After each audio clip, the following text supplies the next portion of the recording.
Well, the rising cost of living is proving a key bugbear for many young people in Singapore. Singapore is rolling out a new 1.1 billion Sing dollar package to help its citizens cope with inflation and cost of living concerns. Budget 2024 were announced by Singapore Deputy Prime Minister and Finance Minister Lawrence Wong. To help with the rising cost of living, more help for families, workers will be given more support. The past year has not been easy. The international environment was troubled. The global economy was subdued. People are adjusting to higher interest rates, tighter labour markets. Important to note that they're not back to pre-COVID levels. We have Selena Ling, Chief Economist and Head of Global Markets Research and Strategy here at OCBC. Hi, I'm Selena. We have Selena Ling. Selena Ling.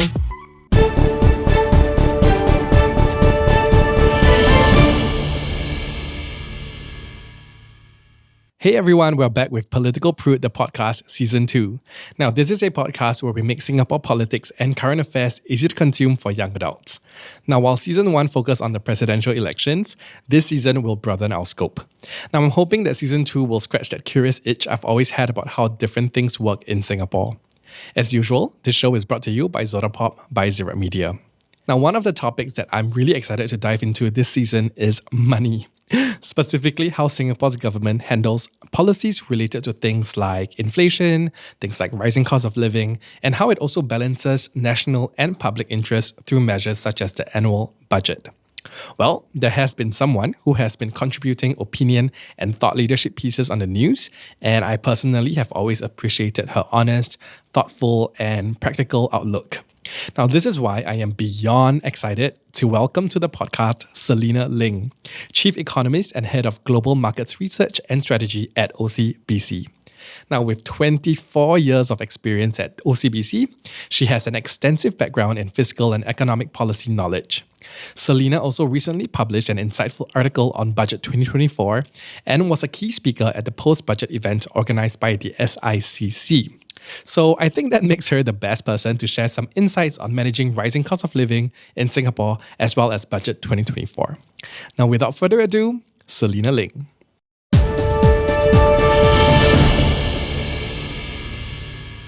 Hi, Selena. Welcome to Political Prude, the podcast. Thank you.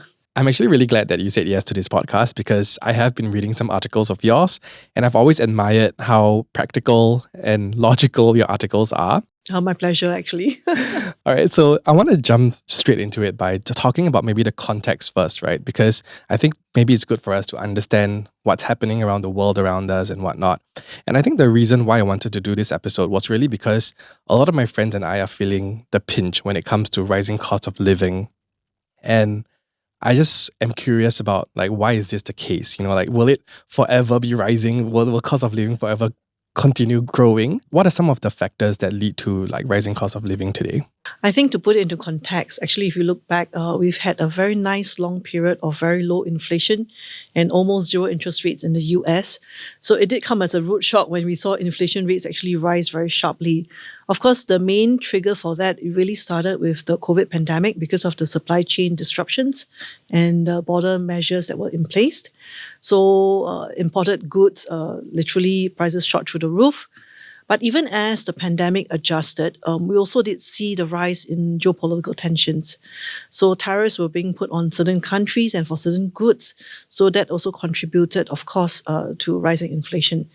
Cost of living issues are not new per se. It's very much a global phenomenon because people are adjusting to higher interest rates, tighter labor markets, and a lot of the accumulated business costs over the years basically cause the pass-through to consumer prices to really escalate.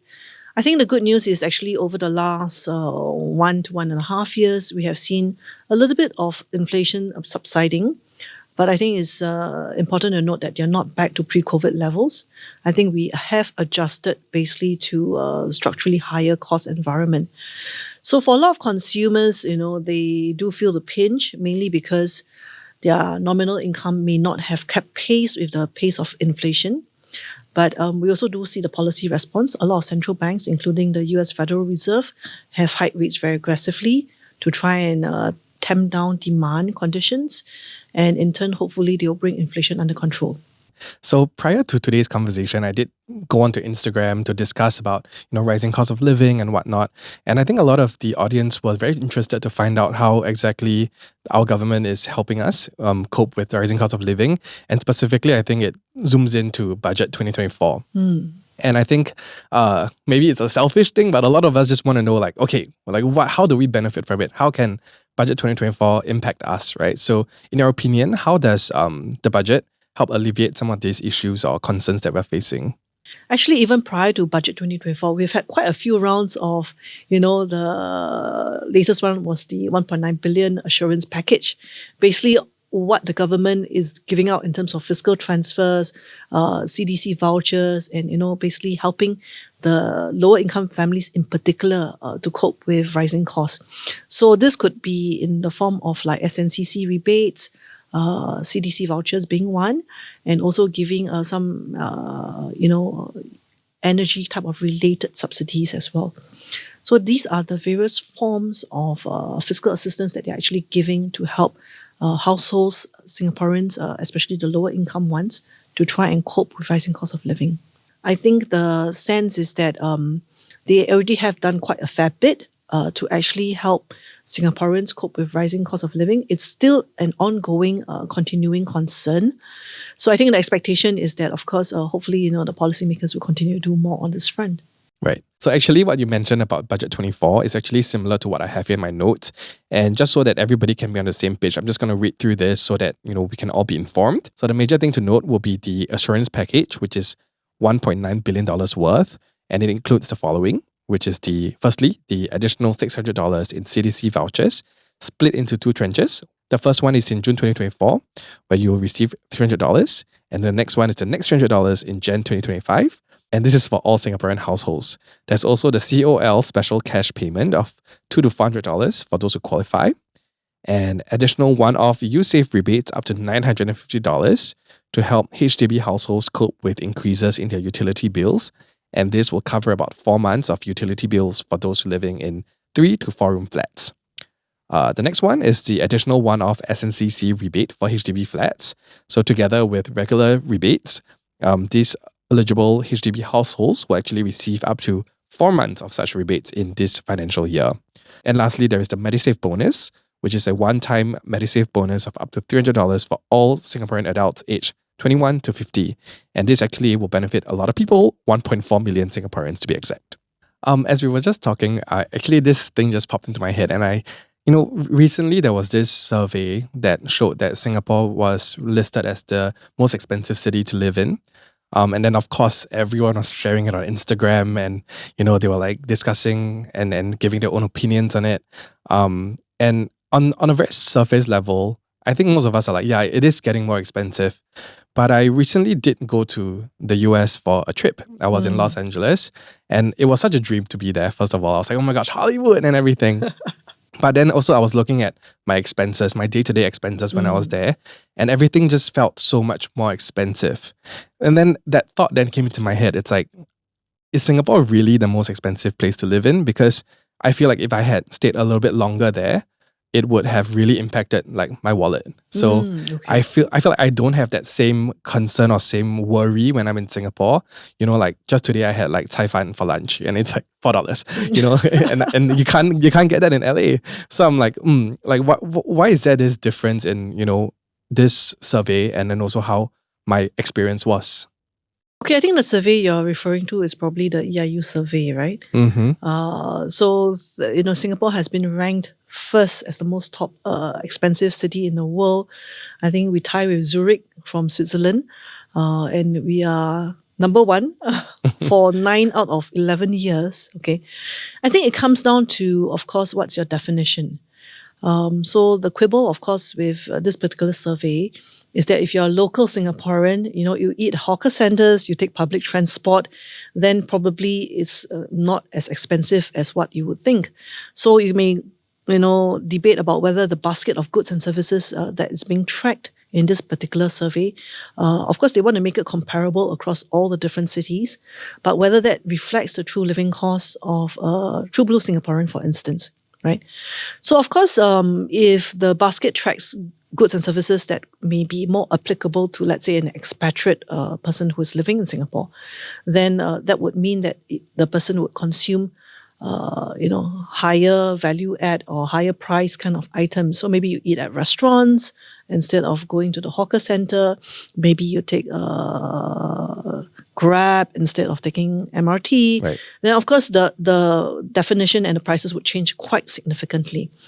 I think at the end of the day, it gives you a sense of relative rankings around the world. Probably not the be all and end all of it. In summary, basically, it still comes down to whether do you see meaningful growth in your wages? Is it keeping pace with inflation? In terms of the standard of living, are you actually still, gainfully employed and being able to afford housing and a very decent standard of living and the quality of living, of course. So I would say it's not comparable like for like in that sense. Costs have gone up quite a fair bit, but at the end of the day, it's also about jobs and about career prospects, and also about whether the economy is dynamic, whether they're bringing in new investments, are they creating new jobs? All these are very important factors as well. Right. And then you mentioned like rising costs. And I think what I've realized as after graduating from school is that the conversations that I have when I meet my friends is getting more and more serious and more adult, right? It's like, when are you starting a family? When are you getting married? I'm like, oh my gosh, like, huh? It's a bit like, what's going on? But at the same time, I feel like when I discuss this with my peers, a lot of them are maybe thinking about, maybe postponing some of the key life milestones, whether it's like starting a family, like buying a home, because they feel like, it is kind of worrisome, or like they have this anxiety about rising costs. So, is this something to be worried about? Is this a fair concern to have? I think it's a global phenomenon. People are delaying marriage age and the age at which they start a family. So I know there's a lot of trepidation when policymakers and people look at things like fertility rates of Singaporean, because if you have been following the statistics, actually we dropped below 1 in the recent years. So we are fairly low on the scale, together with the likes of South Korea and Japan. Of course, this does complicate matters when it comes to population renewal, and it does have certain implications on where we're going to find the talent. And of course, it impacts things like your foreign manpower policies. But I think at the end of the day, these are very personal decisions. Of course, the policymakers may try and incentivize, the Singaporeans to get married earlier by offering them greater access to affordable HDB public housing, for instance, or giving all sorts of baby bonus in order to try and incentivize, Singaporean couples to actually have more kids. But actually, if you look at some of the baby bonus and some of the incentives that they've given for like childcare facilities, for instance, how many childcare facilities they have ramped up, and the subsidy they give, and the price caps that they have in place, I think the policymakers are really trying to do their best. But it is a global issue. Yep. And when I was discussing this year's budget with my friends, I think a lot of them were very excited about the fact that they are ramping up BTO supply and also giving first-timer families greater priority. There's also the Parenthood Provisional Housing Scheme, (open market voucher), for 1 year to support eligible families who rent a HDB flat in the open market. And this is done to really support families or couples who already have booked their BTO flats, but might like to have a place to stay temporarily while they wait for the completion of their flats. I think another thing that a lot of people are applauding is the preschool fee caps. So starting from 2025, the caps of monthly preschool fee caps will be reduced from 680 to 640 for anchor operator preschools, and then from 720 to 680 for partner operator preschools. And then there will be another reduction in 2026. Actually, in recent budgets, I noticed that there has been I would say a fairly significant slant to addressing some of the social economic type of problems, including growing income inequality. So if you have been tracking a lot of the fiscal transfers that they give, especially to the lower income household, it has been very, very significant.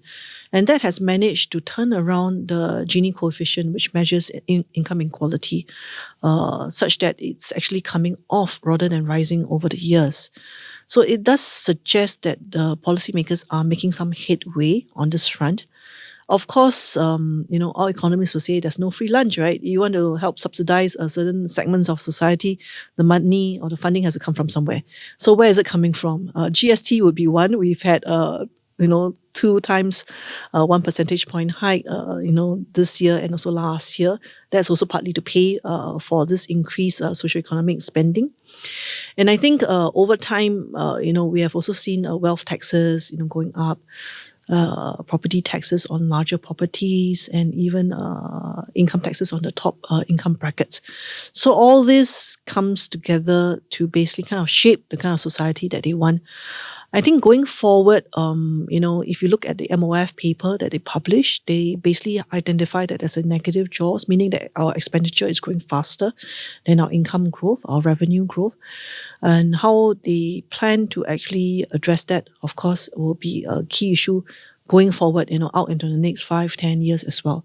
So it's an ongoing challenge. I don't think there are any easy solutions, but they will have to balance, between killing economic dynamism in the Singapore economy and trying to achieve some of these social and economic objectives that they have. You mentioned in the budget what are the key events or key measures that they have put in place. We talked a fair bit about the fiscal transfers, whether it's CDC vouchers or the SNCC rebates or the workfare income supplement schemes that they have gradually been raising over time. They have also raised the local qualifying salary. So in the past, it used to be $1,400. Now it's been raised to $1,600. The other point really is in terms of the skills upgrading. A lot of the new announcements, trying to incentivize IT students, to go for further studies, and also the cash payout when they attain those certificates, the enhanced skills future, the top up, especially for the 40 and above. I know it doesn't apply to the younger ones, but generally, they are trying to kind of put in place this mindset that you need to continuously train and upgrade for life, because there's no career for life. And the industry they are currently in, your skills may be obsolete, so you really have to continue to upgrade. So I think that would probably be the best guarantee against any skills obsolescence. Got it. When it comes to my social circle, I do think that a lot of us were very optimistic. I do have a lot of go-getter friends, and I do think that a lot of us would love to be able to achieve and pursue our dreams and our goals. Given the high-cost environment that we're in today, do you think that it is still realistic to be, optimistic about our future and, just being hopeful and being able to do so? I don't see any reason to be bearish on future prospects. I think, of course, the global landscape is one where it's increasingly fragmented, especially if you see major powers kind of like at odds with each other. Those strategic rivalry issues, geopolitics, obviously do play a big role in shaping our thoughts and current feelings. But actually, if you look at where Singapore and ASEAN is placed, actually we're kind of in a sweet spot. The reason for that is because the more complicated geopolitics is, the greater the push towards diversification and economic resilience.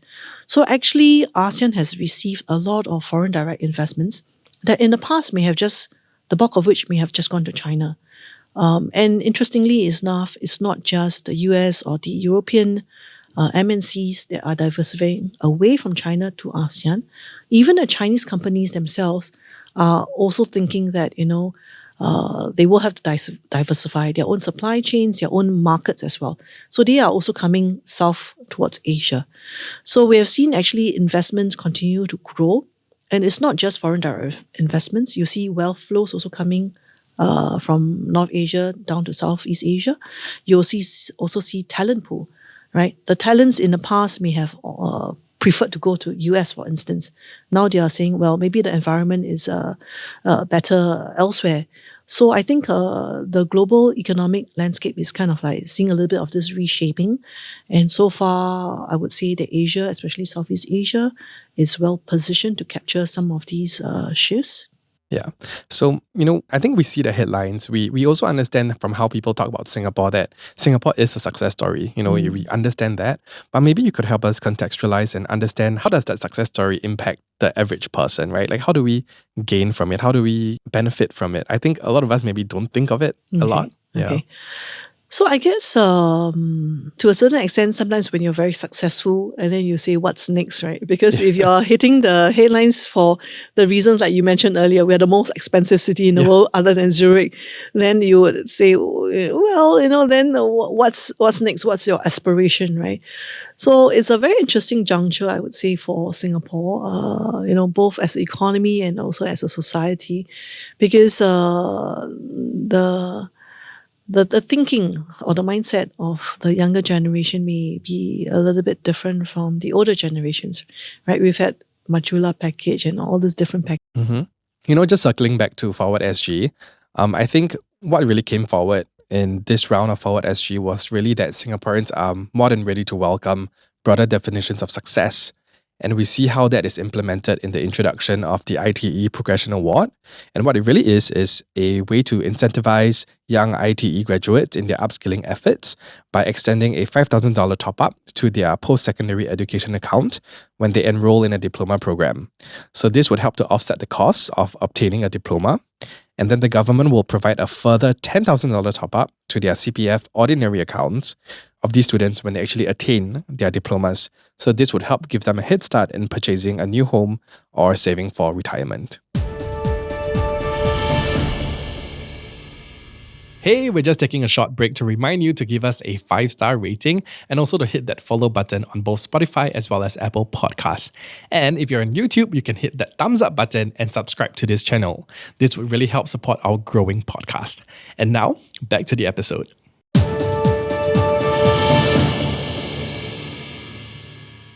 In this next part of the conversation, I want to maybe zoom in on the budget itself.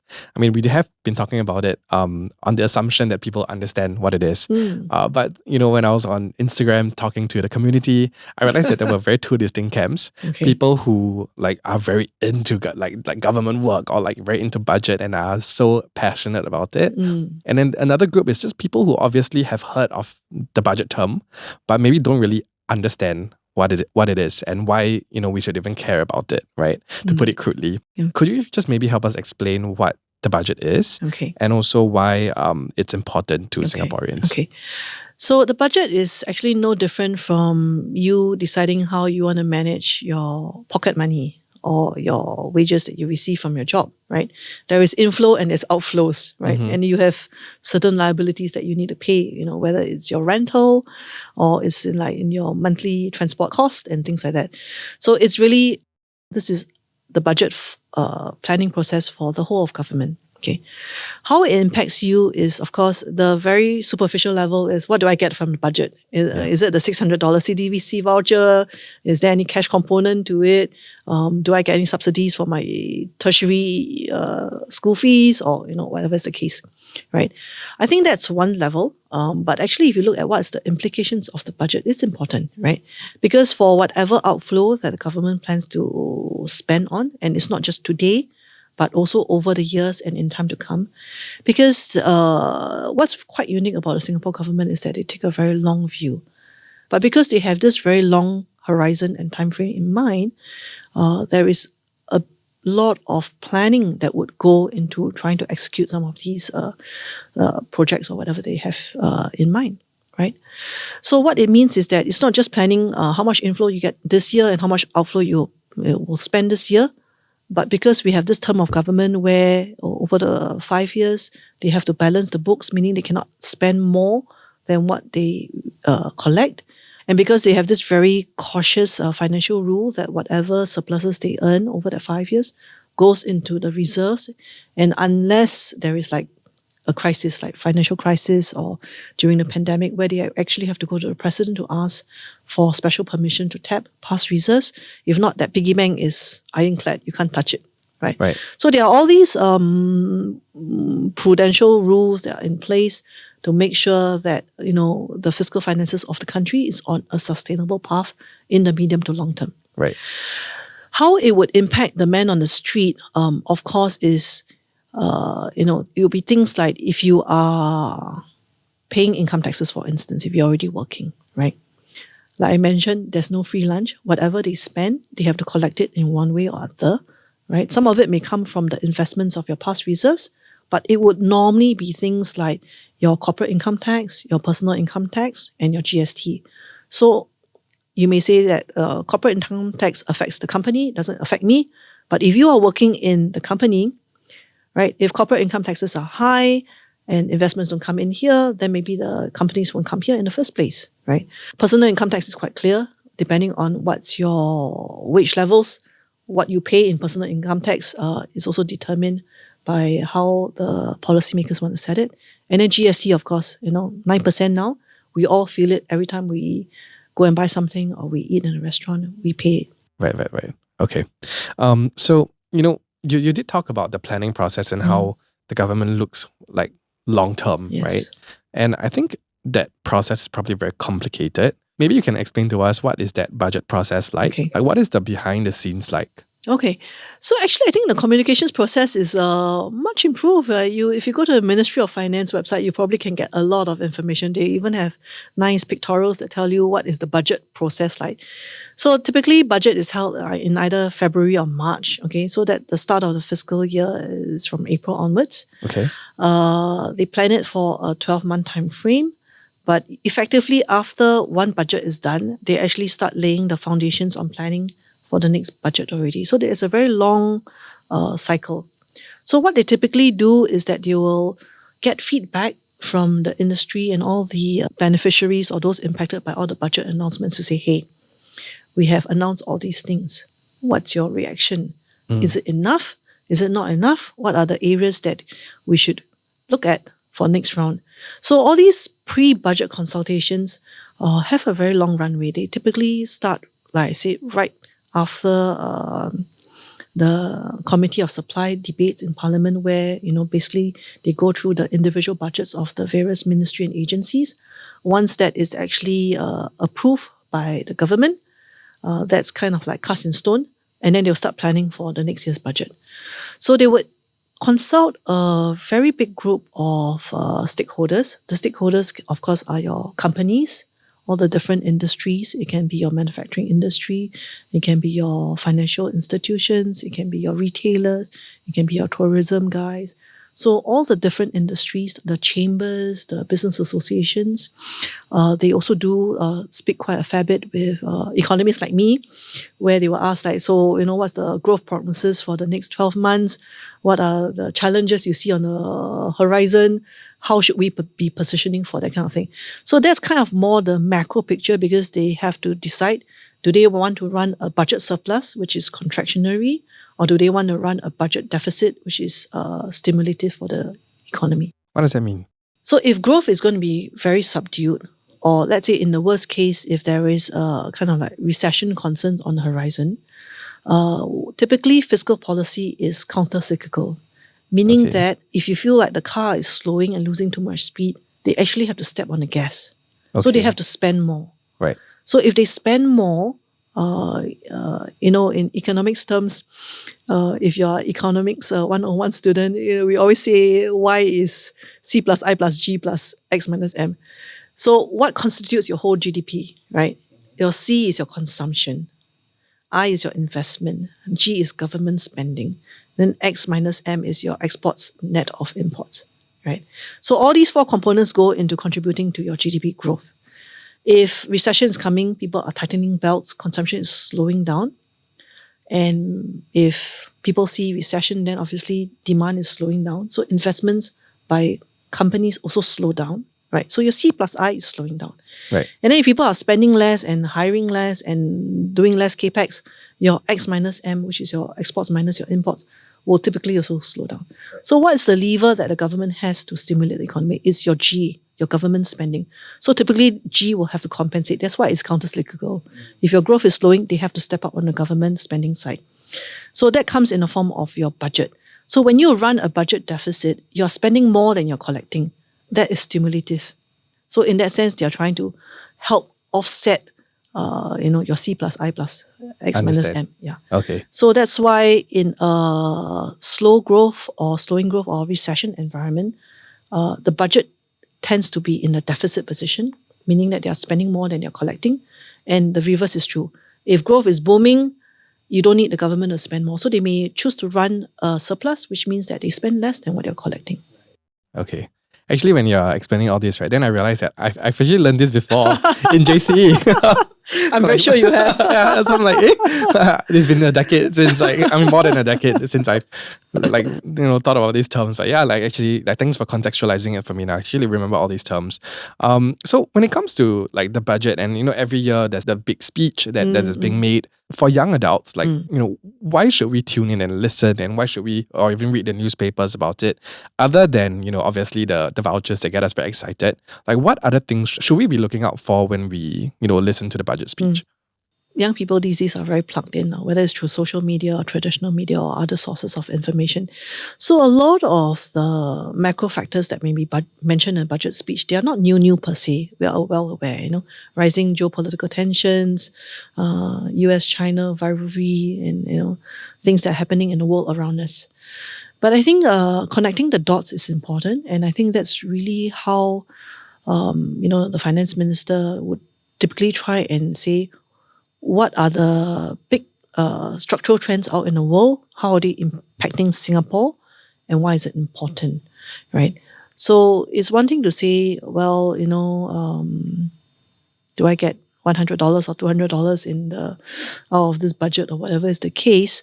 But the thinking that goes into connecting the dots, why are they doing certain measures or certain moves? Why are they increasing GST, even though cost of living is high?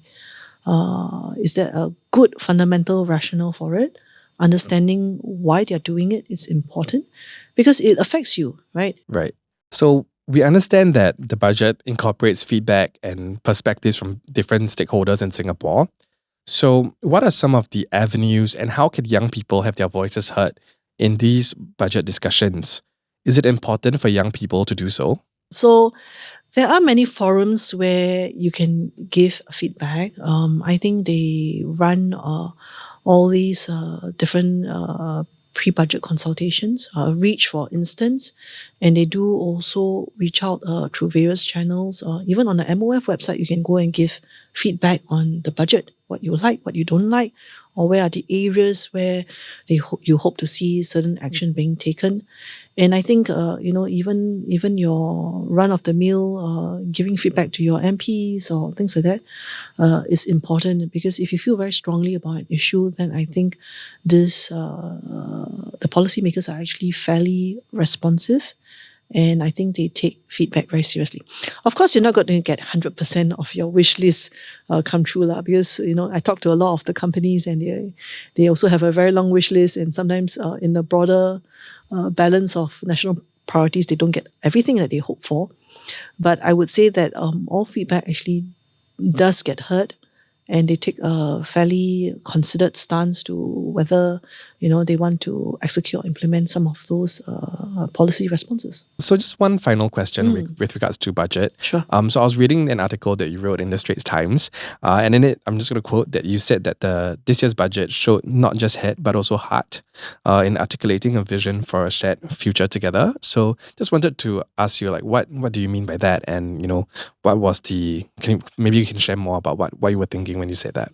Okay, so like I mentioned, actually in not just this year's budget in silo, but over the recent budgets, there has been a lot of attention that's being focused on addressing, like I say, the growing income inequalities, making sure that the lower income households and workers don't get disenfranchised because, you have this cost of living issues that is fairly challenging, right? At the end of the day, for households or Singaporeans that struggle to pay their daily bills, it is a challenge, right? So I would say that there is a lot of consideration that's being given to trying to manage a lot of these overlapping priorities. They still want, of course, to keep Singapore competitive on a cost basis and also to continue to attract the right type of investments and create the right type of jobs. But I think there is now a big focus, and this is seen, of course, in some of the Forward Singapore conversations as well, about how to continue to engage the various stakeholders, how to make sure that, work is meaningful, that you have the lifestyle aspirations that people hope for.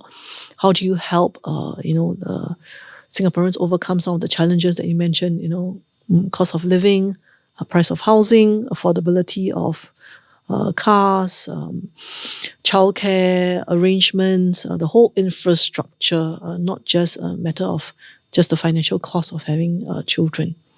And of course, even things like aging population. So there has been a very big push to try and address a lot of the healthcare concerns of the aged Singaporeans, which is why we've had various packages trying to help the elderly Singaporeans cope with rising healthcare costs as well. Mm-hmm. So I think it's very much a story where they try to make sure that they take care of the various segments of society. Like I said, it's very much an aspirational thing. So it's not just about, trying to make sure that they meet the financial part of it, but also trying to ensure that there is unity, I would say. Yeah, awesome. Thanks for sharing. You know what you mentioned actually reminded me of a conversation that I had with my friend in preparation for today's episode. I specifically shared that I really wanted this episode to focus on how young people can be impacted by budget, and also, for young people to understand how to manage rising cost of living. And what my friend told me is that, when we look at the budget, we shouldn't just see it from the perspective of how we or how I can benefit from it. When we look at, for example, policies that impact the older generation, we must understand that these are people that we are living with. These are our parents, that's our grandparents, our relatives, our loved ones. And when we say elder, it's not just any other elder, it's our loved ones, So it impacts us too. And we cannot see it as just from our perspective. Yeah, I think that's very important because, there's a lot of talk about the sandwich class. Basically that, you are helping to support both financially and emotionally for your aging parents. And then if, of course, you're moving into an age group where you are starting out a family, then you have to also manage, the rising cost of raising up a kid. So, they always say it takes a village to raise a kid, right? Yeah. But it's very, very true in many ways. So I guess at the end of the day, making sure that the policy making is holistic, that they do address all the very varied and numerous needs of different Singaporeans at all walks of life is very important. Okay. Awesome. I have just one last question, and that's really just before I wanted to wrap up this conversation.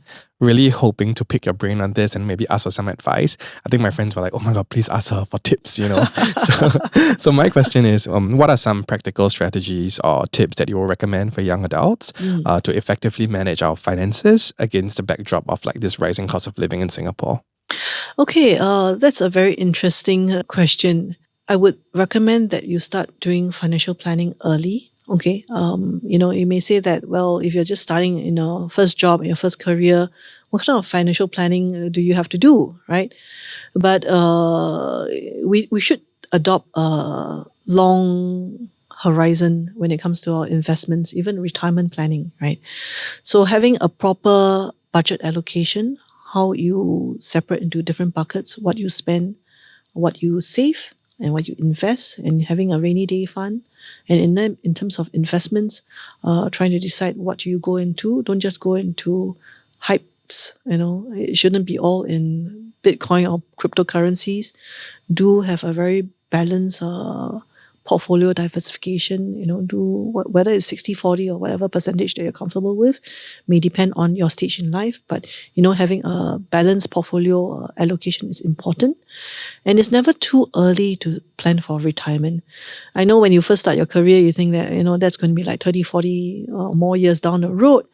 But even putting aside a very modest sum every month, the effects of compounding works in your favor, right? Whether you put it in your CPF or you put it into a savings account, I think that's very important. Don't be caught up in too much of the fat investments, like I said. Okay, be very grounded in where you get your financial advice in. Don't be too. Let me put it very bluntly. Your sole source of your financial investment advice should not come from TikTok or the likes of that. Called out.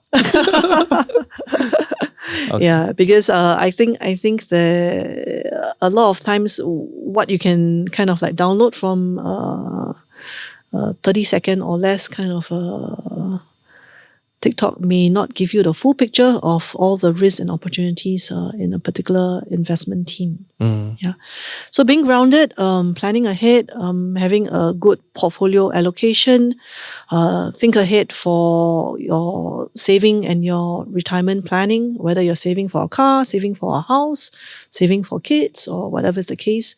Over time, compounding works in your favor. Got it. Okay. So before we wrap up, just want to ask you if you have any final words with regards to how young people can, look at rising cost of living and also just understanding budget in Singapore. Okay. So like I said, do take a good look at the budget, because like I mentioned, it's not just planning for the today, like how much cash you get or how much subsidies you get, but really the thought process that goes in it. And it's really very much about shaping the future, right? Because the incentives and the measures and even some of the more punitive measures that they put in place, they are angled towards a specific objective, whether it's to get foreign investments in, whether it's to shape a behavior nudge, like moving towards a green economy, or trying to put in place the structure for a more sustainable fiscal future. All those have big impact on young people, whether it's do you have a vibrant Singapore economy? Is the industry that you're in a growth industry? Will there be well-paying jobs in this particular industry? What courses you would study? Which industries you should go into? Do you expect to be paying higher taxes in time to come? All these are very, very important considerations for young people. All right. Well, Selena, thank you so much for doing this podcast. I appreciate it so much. Honestly, I felt like I learned like a ton, within just 1 hour. I feel like my economics teachers won't probably be too happy that I forgot so many of the terms. But thank you for refreshing them. No worries, a lot of refreshers courses out there too with your skills future. Yeah, truly. But thank you. I appreciate it so much. It's been an honor, and I'm hoping that everyone will also be able to learn from this podcast as well. So thank you. Thank you.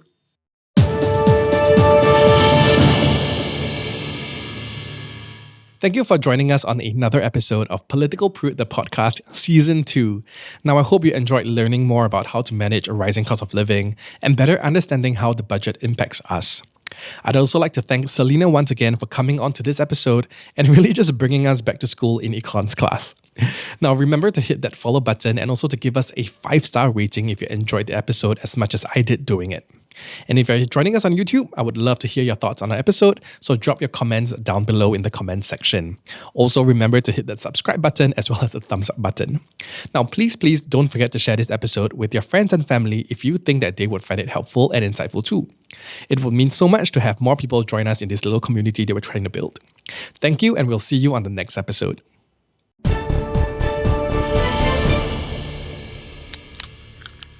This was the Zoda Pop Podcast.